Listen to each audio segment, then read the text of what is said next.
The glass-walled conference room felt colder than usual that afternoon in downtown Austin. I leaned back in my chair, watching Elena Vargas, the new head of brand strategy, swipe through presentation slides without really looking at the architecture diagrams I'd poured 3 years into perfecting. Honestly, this feels very 2019, she said casually, her eyes fixed on her tablet. We need something fresher, more lifestyle-oriented, less rigid. Her words landed like a quiet slap. Around the polished table, the same executives who had once celebrated my launches at rooftop parties in South Congress now murmured agreement, heads bobbing like they were afraid to disagree. No one met my gaze. In that moment, it hit me hard. This wasn't really about the code anymore. It was about me. For 5 solid years, I'd been the quiet force behind Horizon Labs' core platform.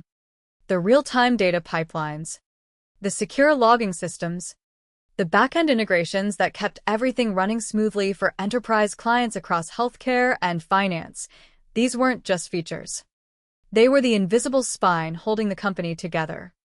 I worked early mornings and late nights, skipping the happy hours and team-building retreats, because the systems demanded precision. No flashy demos or buzzword decks from me.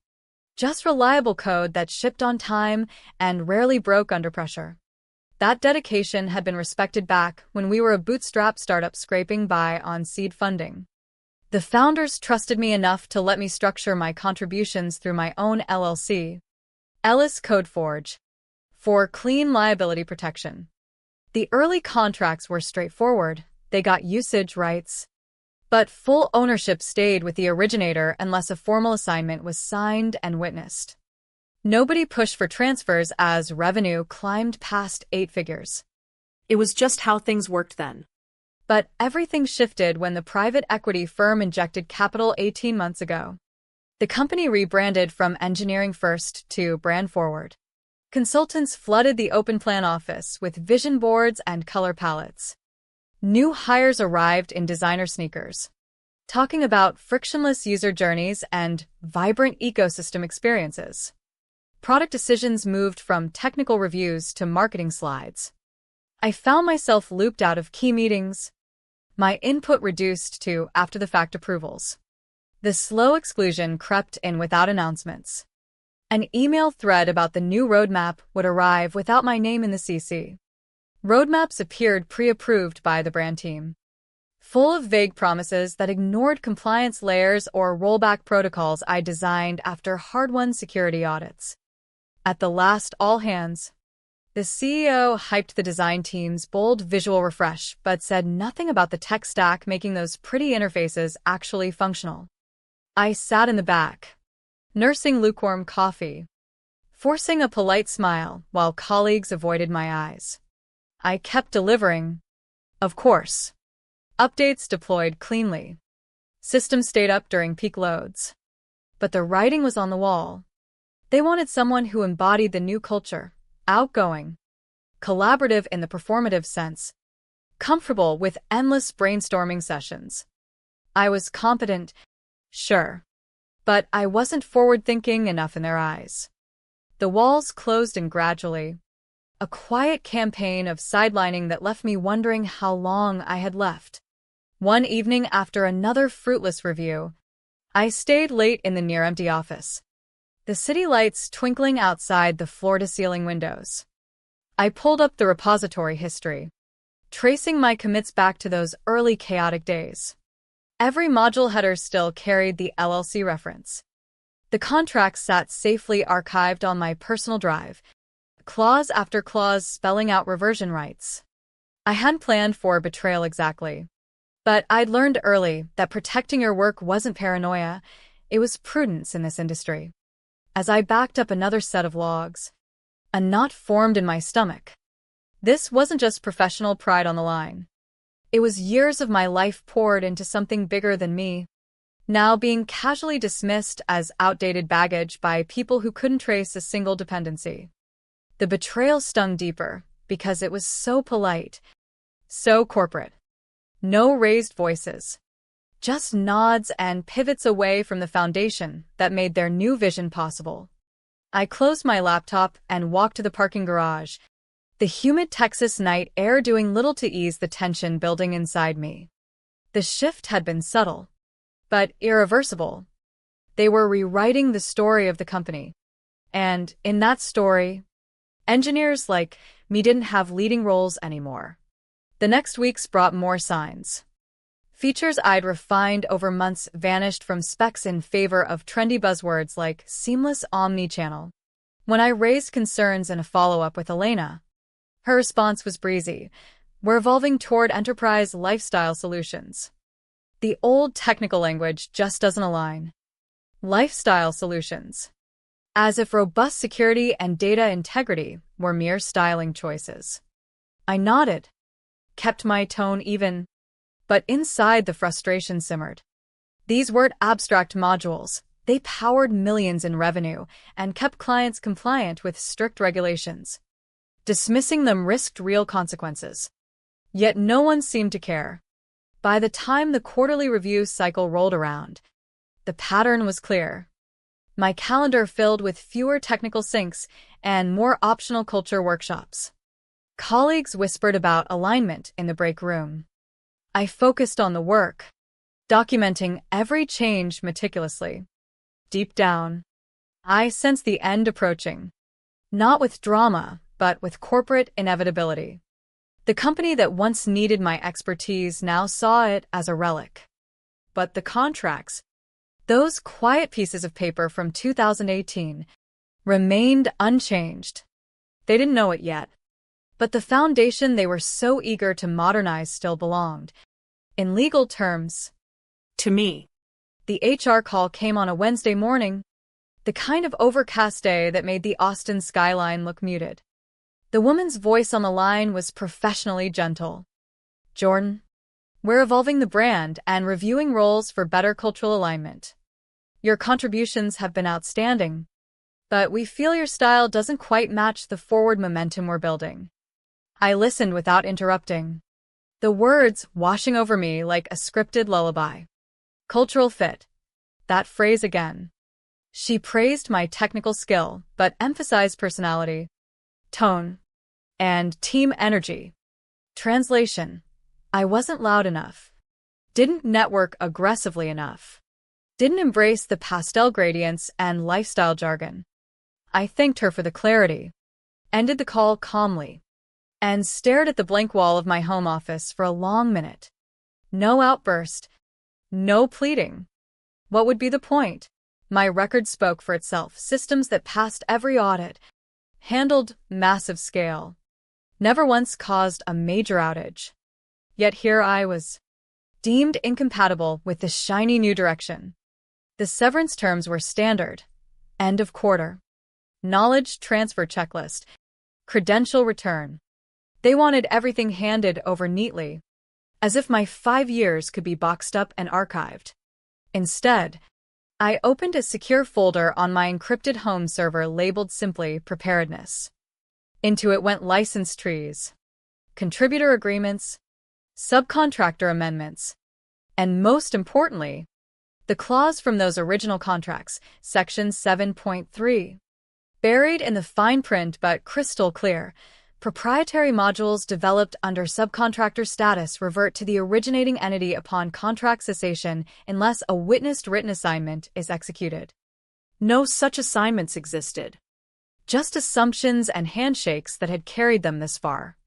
I moved methodically, mirroring backups, exporting Git histories, timestamping everything. The systems kept running flawlessly at the office. Of course, my code didn't care about office politics. But the people using it had just cut their direct line to the one person who truly understood its depths and, more crucially, its legal ownership. By evening, my corporate accounts went dark. Emails silenced. Slack disconnected. Access revoked.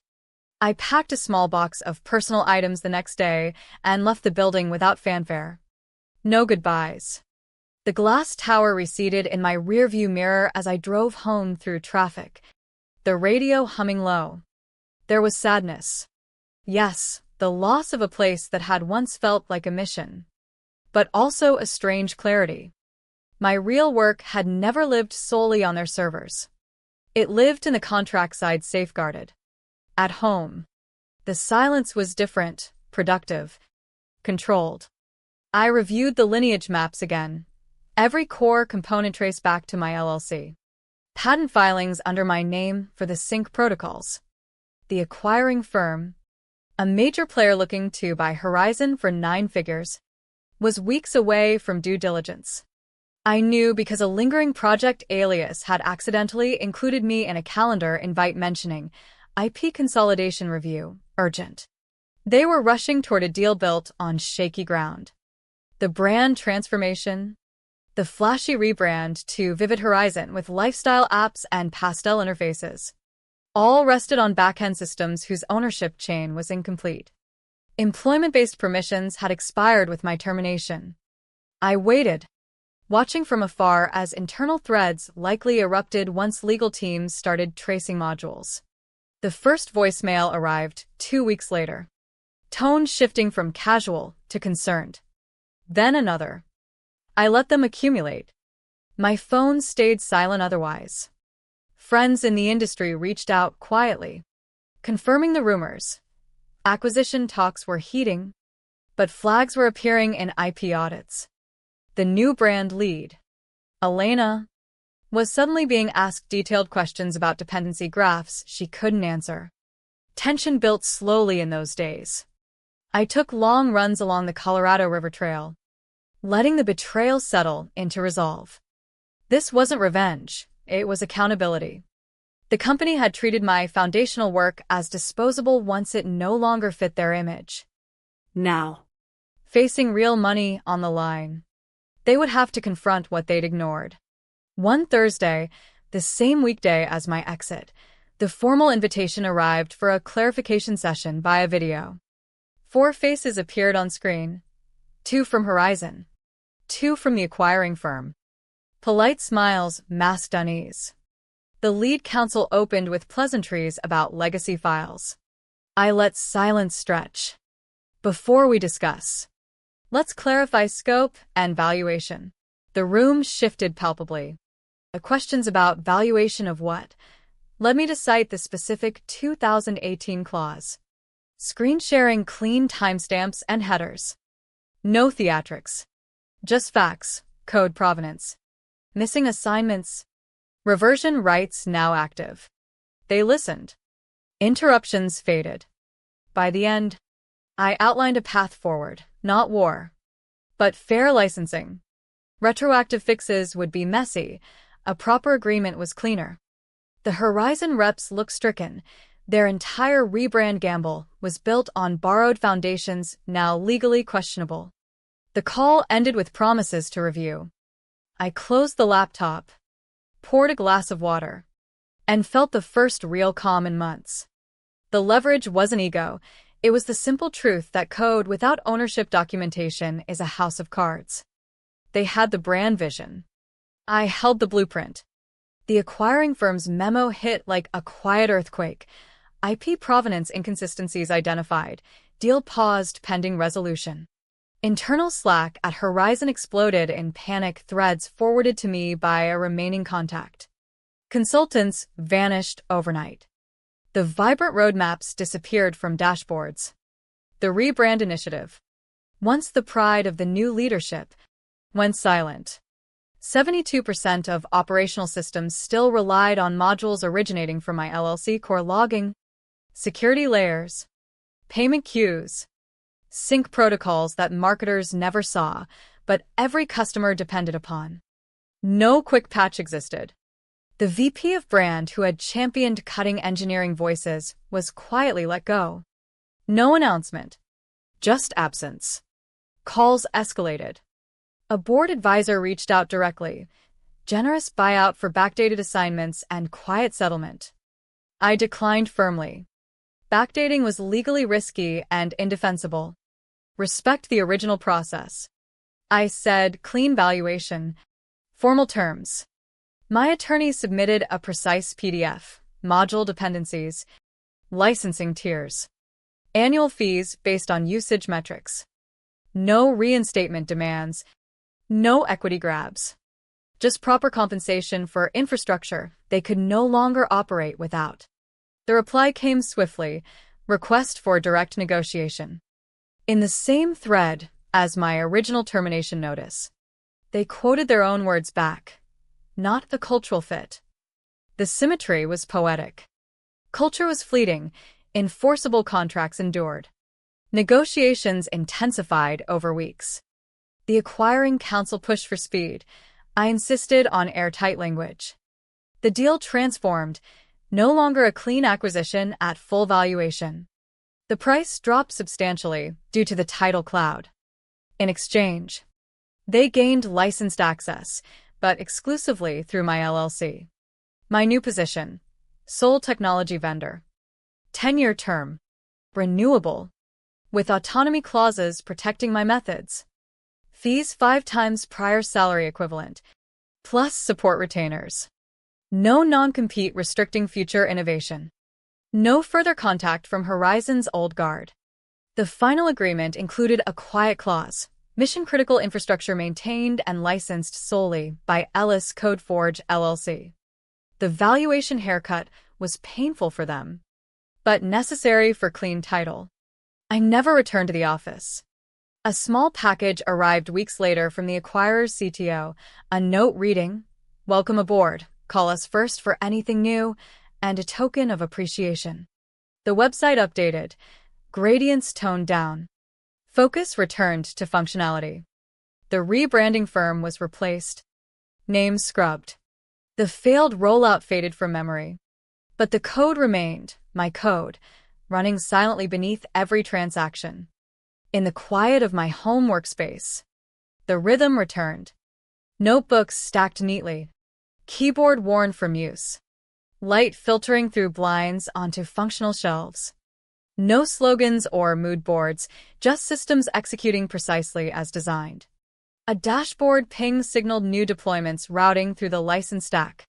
17 instances. All compliant. I generated the invoice automatically. The prefaced clause reaffirmed my sole IP holder status. It wasn't about victory laps or retribution. Ownership meant stewardship. The company had chased intangibles, culture, aesthetics, narratives, but discovered too late that substance required the foundation they had undervalued. I clicked archive on another finalized patent. The third this quarter. Clean claims. No disputes. Clients relied on the protocols without knowing the history. And that was fine. The quiet control felt earned. Reflection surfaced during evening walks. The industry rewards flash. But endurance belongs to the meticulous. They kept their branding exercises. I held the ledger that made them possible. The moral lingered. True value hides in the code no one sees until it's threatened. What happens when creators are dismissed as legacy? The house risks collapse. Years of dedication had been reframed as misfit, but contracts preserve truth. The acquisition that once promised glamour ended in pragmatic dependence on the very architecture once called baggage. The system hummed reliably. Invoices processed. Renewals approached without friction. I leaned back, coffee in hand, watching metrics flow. No uncertainty. Just the steady beat of infrastructure doing its job, outlasting trends. Personalities. Rebrands. The acquiring firm respected boundaries. No posturing. No unwanted outreach. Horizon operated smoother. Ironically, once forced to acknowledge the backbone, I pondered the broader question often, in tech's obsession with disruption and image. Who truly builds lasting worth? Brands inspire, but code executes. Vision without ownership is illusion. My quiet win raised an ethical echo. How many foundational contributors are erased in pursuit of the next narrative, only for reality to demand reckoning? The workspace stayed simple. Light. Purpose. Control. Another ping. Deployment confirmed. I forwarded the file. Satisfied. They had their culture. I possessed the indisputable blueprint.